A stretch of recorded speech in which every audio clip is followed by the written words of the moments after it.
Tuhan memberikan iman yang sama kepada semua orang. Ayat firman Tuhan dikatakan begini. Dalam terjemahan New King James Version, ayat paling bawah dikatakan begini. As God has dealt to each one a measure of faith. Tuhan telah memberikan kepada kita masing-masing satu ukuran iman. Jadi nggak ada ukuran iman yang berbeda-beda, saudara. Oh, kepada si A, karena dia pemain keyboard, dikasih ukuran sebesar buah kelapa. Kepada saudara sebesar biji sawi. Kepada saudara, karena saudara suka buah durian, imannya berduri-duri. Nggak ada, saudara. Semuanya dikasih karunia iman yang sama. Pertanyaannya, sebesar iman siapa?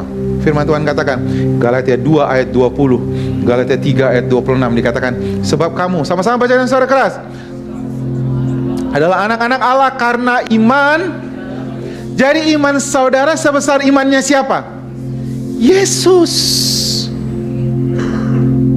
Apa buktinya? Yohanes 14, Tuhan Yesus berkata kepada murid-muridnya, aku berkata kepadamu, baca dengan suara keras, sesungguhnya barang siapa ngapain?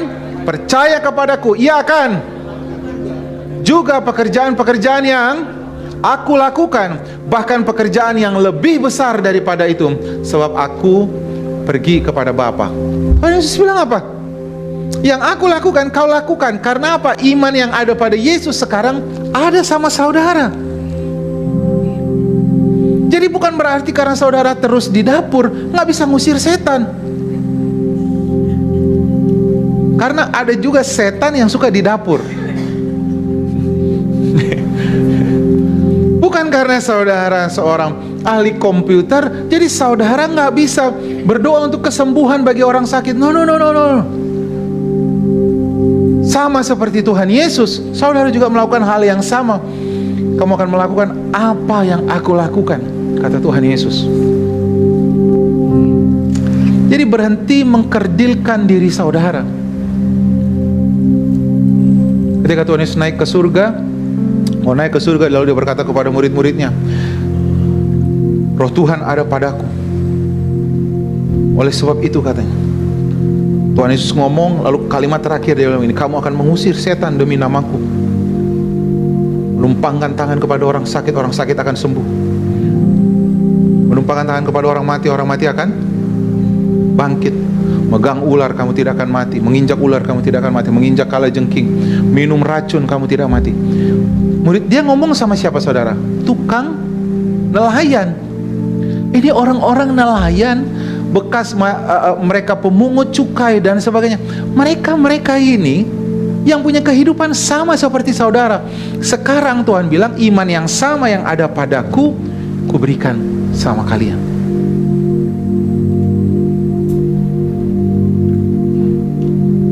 Amin. Amin. Jadi kalau ada orang saudara, istri saudara sakit, anak saudara sakit, hal yang pertama kali yang harus saudara lakukan ngapain? Tumpangkan tangan kepada mereka. Oleh bilur-bilur Tuhan Yesus, kamu sudah sembuh. Kamu sehat, kamu pulih. Ada kerasukan setan. Terus ngapain? Panggil pendeta. Kenapa? Karena iman yang sama yang ada pada pendeta tinggal di dalam saudara.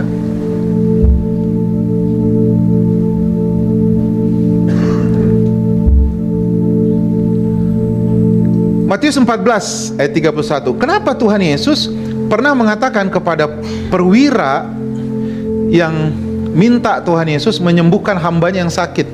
Lalu Tuhan Yesus bilang begini, saya akan datang ke rumahmu.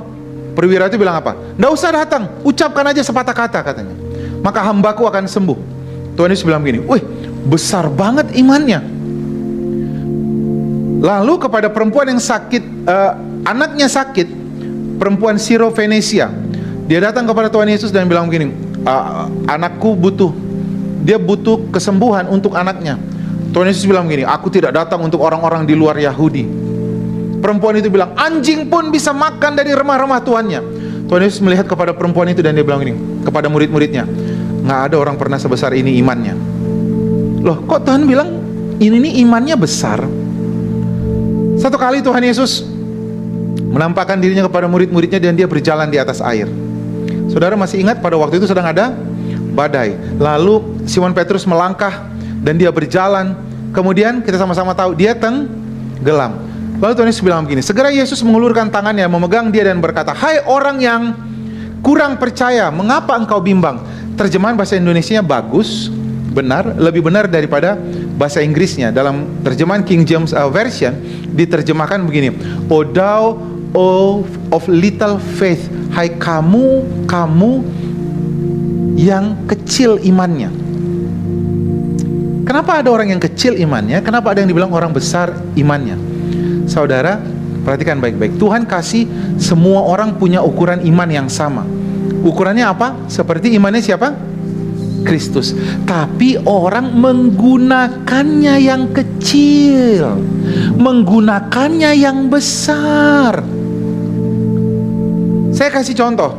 Saya kasih sama saudara semuanya 1 juta. Semuanya saya kasih 1 juta. Setelah saya kasih 1 juta, lalu offering preach, saya akan kasih sama saudara, menabur. Kalau saudara menabur, kamu akan dikembalikan 30 kali, 60 kali, 100 kali lipat. Ketika kita menabur, kan saya tadi sudah kasih modal 1 juta, semuanya sama. Apakah saudara semuanya akan memberikan persembahan yang sama? Hah? Saudara ngasih persembahan yang sama gak? Padahal itu baru dikasih, bukan uang saudara juga. Saudara ngasih persembahan yang sama gak? Akan ada kasih yang 100 ribu, 200 ribu, 300 ribu. Apa yang membedakannya? Apa yang membedakannya? Imannya semuanya sama. Apa yang membedakannya? Come on. Percaya dari apa yang saya ucapkan. Jadi yang membedakan kita adalah percayanya. Imannya sama semuanya. Yang membedakan percayanya. Kenapa nggak terjadi kesembuhan? Kenapa orang lain sembuh? Karena dia lebih percaya saja. Jadi masalahnya bukan iman saudara. Nah, supaya saudara percaya, kata firman Tuhan, renungkanlah Taurat itu siang dan malam, perkatakanlah supaya kamu berhasil dan beruntung dengan segala apa yang kau lakukan, katanya. Perkatakan pada waktu kamu di jalan, perkatakan pada waktu kamu di rumah. Ketika kamu sakit, jangan diam saja. Nanti kita lihat ayatnya. Saudara mulai, aku percaya, renungkan Taurat Tuhan itu. Aku percaya oleh bilur-bilur Tuhan Yesus, aku sehat. Aku percaya oleh bilur-bilur Tuhan Yesus sudah sembuh. Aku percaya bisnisku diberkati, naik dan bukan turun. Aku percaya hari ini tokoku rame banget sampai saya kehabisan stok. Gitu dong.